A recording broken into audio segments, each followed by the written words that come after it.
पांडु पुत्र भीम के बारे में माना जाता है कि उसमें 10,000 हाथियों का बल था, जिसके चलते एक बार तो उसने अकेले ही नर्मदा नदी का प्रवाह रोक दिया था। लेकिन भीम में यह 10,000 हाथियों का बल आया कैसे, इसकी कहानी बड़ी ही रोचक है।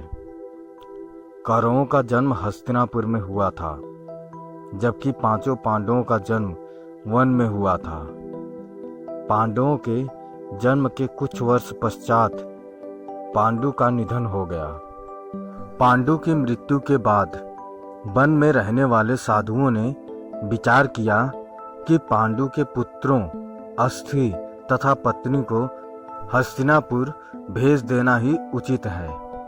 इस प्रकार समस्त ऋषिगण हस्तिनापुर आए और उन्होंने पांडु पुत्रों के जन्म और पांडु की मृत्यु के संबंध में पूरी बात भीष्म, धृतराष्ट्र आदि को बताई। भीष्म को जब यह बात पता चली तो उन्होंने कुंती सहित पांचों पांडवों को हस्तिनापुर बुला लिया। हस्तिनापुर में आने के बाद पांडवों के वैदिक संस्कार संपन्न हुए। पांडव तथा कौरव साथ ही खेलने लगे। दौड़ने में, निशाना लगाने में तथा कुश्ती आदि सभी खेलों में भीम सभी धृतराष्ट्र पुत्रों को हरा देते थे।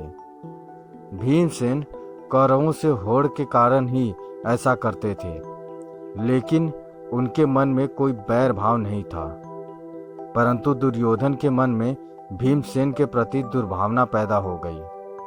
तब उसने उचित अवसर मिलते ही भीम को मारने का विचार किया। दुर्योधन ने एक बार खेलने के लिए गंगा तट पर शिविर लगवाया। उस स्थान का नाम रखा उदक क्रीडन। वहां खाने पीने इत्यादि की सभी सुविधाएं भी थीं। दुर्योधन ने पांडवों को भी वहां बुलाया। एक दिन मौका पाकर दुर्योधन ने भीम के भोजन में विष मिला दिया। विष के असर से जब भीम अचेत हो गए तो दुर्योधन ने दुशासन के साथ मिलकर उसे गंगा में डाल दिया। भीम इसी अवस्था में नागलोक पहुंच गए। वहां सांपों ने भीम को खूब डसा, जिसके प्रभाव से विष का असर कम हो गया। जब भीम को होश आया तो वे सर्पों को मारने लगे। सभी सर्प डरकर नागराज वासुकी के पास गए और पूरी बात बताई। तब वासुकी स्वयं भीमसेन के पास गए। उनके साथ आर्यक नाग ने भीम को पहचान लिया।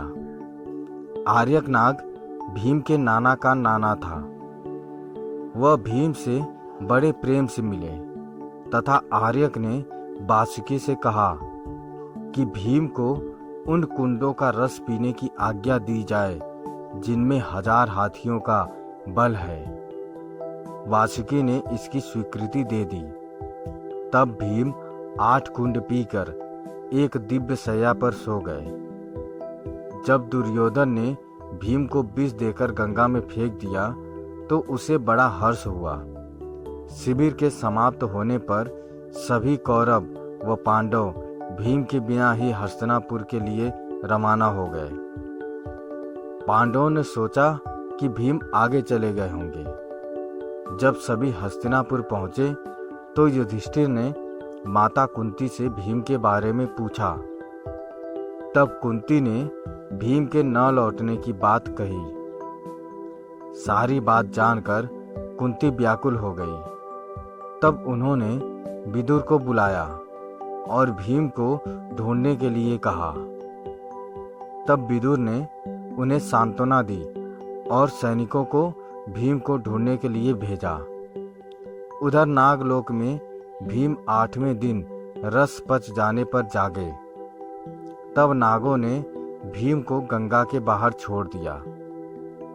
जब भीम सही सलामत हस्तिनापुर पहुंचे तो सभी को बड़ा संतोष हुआ। तब भीम ने माता कुंती व अपने भाइयों के सामने दुर्योधन द्वारा विष देकर गंगा में फेंकने तथा नागलोक में क्या क्या हुआ यह सब बताया।